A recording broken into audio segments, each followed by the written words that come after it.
ये देखो, रसखान कवि का हम पढ़ रहे हैं, सवैये पढ़ रहे हैं, ठीक है। तो क्या लिखते हैं, मैंने अभी आपके इसको बायोग्राफी पूरी बता दी है वॉइस मैसेज में, अब इसे सुनो। देखो, मानुस हो तो वही रसखान, बसो ब्रिज गोकुल गाँव के ग्वारन। जो पशु हो तो कहो बसु मेरे, चरो नित नंद की धेनु मंझारन। पाहन हो तो वही गिर को जो कियो, हरि छत्र पुरंदर धारन।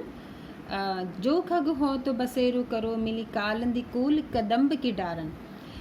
रसखान कवि, जो कि जिनका बचपन का नाम सैयद इब्राहिम था,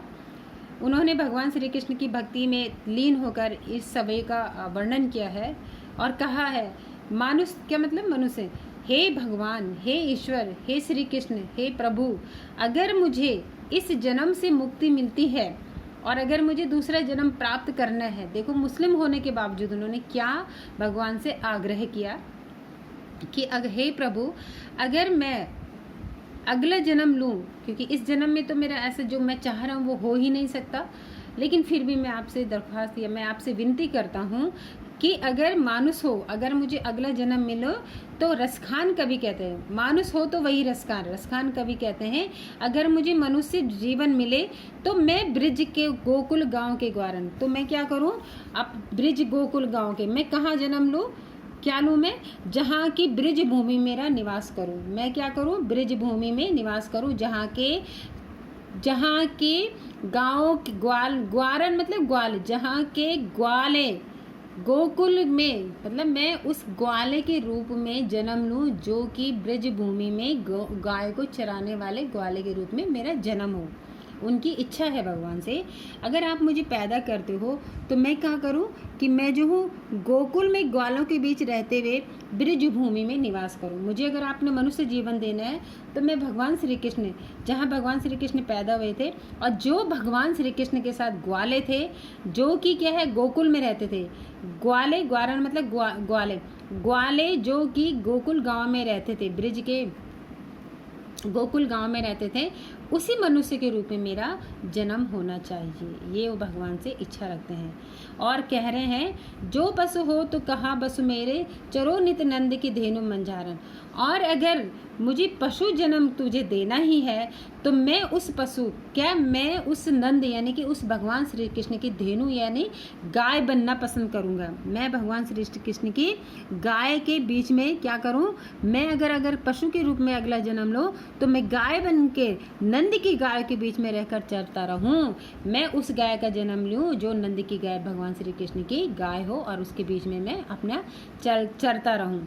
और अगर तुम मुझे पाहन मतलब पत्थर, पाहन हो तो वही गिरी को, अगर मुझे तुम पत्थर बनाना चाहते हो तो मुझे उसी पहाड़ का, गिरी मतलब पहाड़, अगर मुझे पत्थर बनाना चाहते हो तो उसी पहाड़ का पत्थर बनाना, जो कि हरिछत्र पुरंदर, हरिछत्र मतलब भगवान श्री कृष्ण, पुरंदर मतलब इंद्र, ठीक है। अगर मुझे पत्थर के रूप में अगला जन्म लूँ तो मुझे गोवर्धन पत्थर का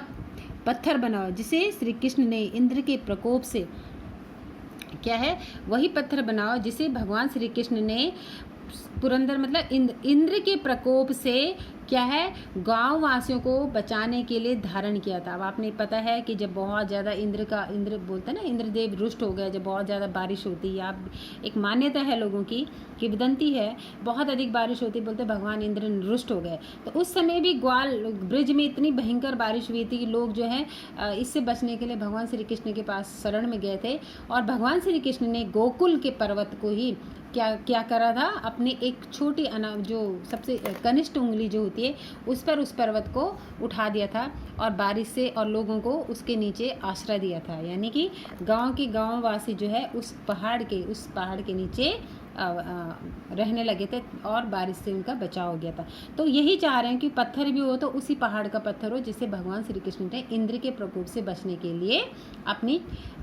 सबसे छोटी उंगली पर उठाया था। फिर वो कह रहे हैं, जो खग हो तो बसेरो करे, मिली कालंदी कूल कदम की डारें। और अगर मुझे चिड़िया बनानी हो, पक्षी बनाना हो, तो मुझे क्या करना है, मेरा जो है अगला जन्म अगर पक्षी के रूप में, तो मेरा जो है बसेरा यानी कि मेरा जो बसेरा हो यमुना तट के स्थित उसी कदम के पेड़ पर हो जिसके नीचे भगवान श्री कृष्ण बांसुरी बजाते थे। और अगर मुझे पक्षी बनाना हो तो मेरा बसेरा कहाँ होना चाहिए, उसी कालिंदी, उसी यमुना, कालिंदी मतलब यमुना नदी, कालिंदी नदी के कदम्ब के वृक्ष के ऊपर, डारा मतलब डारी, उस कालिंदी नदी के कूल मतलब किनारे कदम्ब के पेड़ पर मेरा बसेरा हो। मैं अगर चहकती भी रहूं तो उसी पेड़ में जहाँ पर भगवान श्री कृष्ण नीचे आया करते थे, रहा करते थे। तो ये सारी चीज़ें जो है इसके माध्यम से वो भगवान श्री कृष्ण की अपनी भक्ति को प्रकट करना चाहता है। अब दूसरा वाला देखो सवैया, या लकुटी अरु कमरिया पर राज तिहु पुर को तज डारो, आठों सिद्धि नवो निधि के सुख नंद की गाय चराय बिसारो, रसखान कबो इन आखिन सौ ब्रज के बन बाग तड़ाग निहारो,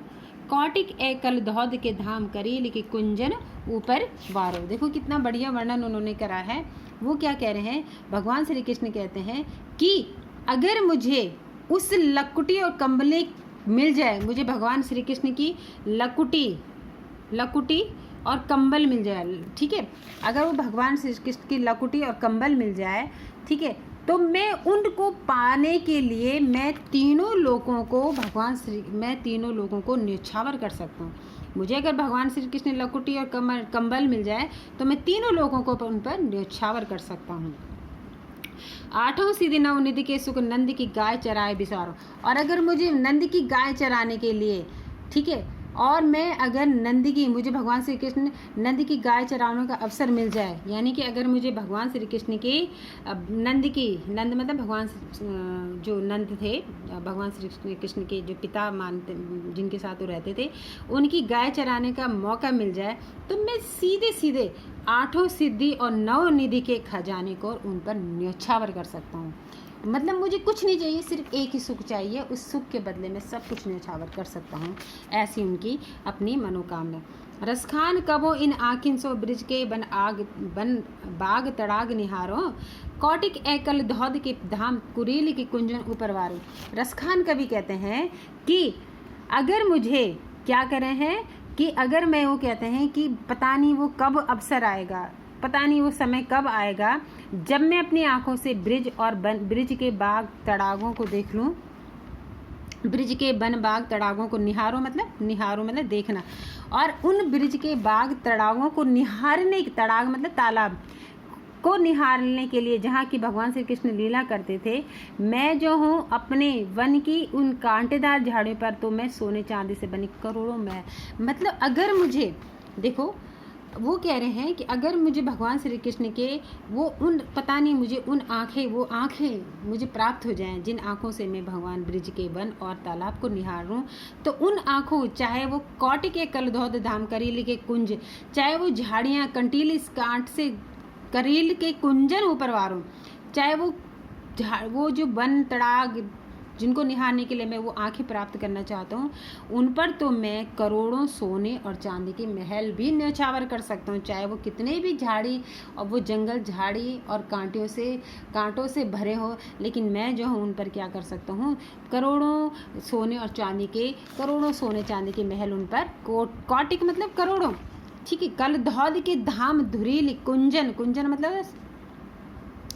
कुंजन, करील होता कांटा, कुंजन ऊपर वारो, उस सोने और चांदी के महल, करोड़ों मतलब सोने और चांदी के महल, उस पर मैं न्यौछावर कर सकता हूँ। अगर मुझे इन आँखों से क्या मिल जाए, भगवान श्री कृष्ण के जहाँ भगवान श्री कृष्ण रहते थे वो वन और तालाब अगर मुझे देखने को मिल जाए, वो कह रहे हैं जब मैं अपनी आंखों से ब्रिज के उन बाग तालाबों को देखूं तो वहाँ जहाँ की श्री कृष्ण भगवान लीला करते थे, तो उनके बदले में जो है करोड़ों सोने और चांदी के उस वन की कांटेदार झाड़ियों पर, जिस वन में भगवान श्री कृष्ण रहते, चाहे वो कांटेदार झाड़ियाँ क्यों न है, करील मतलब कांटे की झाड़ियाँ, जो कुंज ऊपर वारों, उस जंगल में, उस करील के जंगलों के ऊपर भी जहाँ भगवान श्री कृष्ण जाते थे, तो उन पर भी मैं करोड़ों सोने और चांदी के महल को न्यौछावर कर सकता हूँ।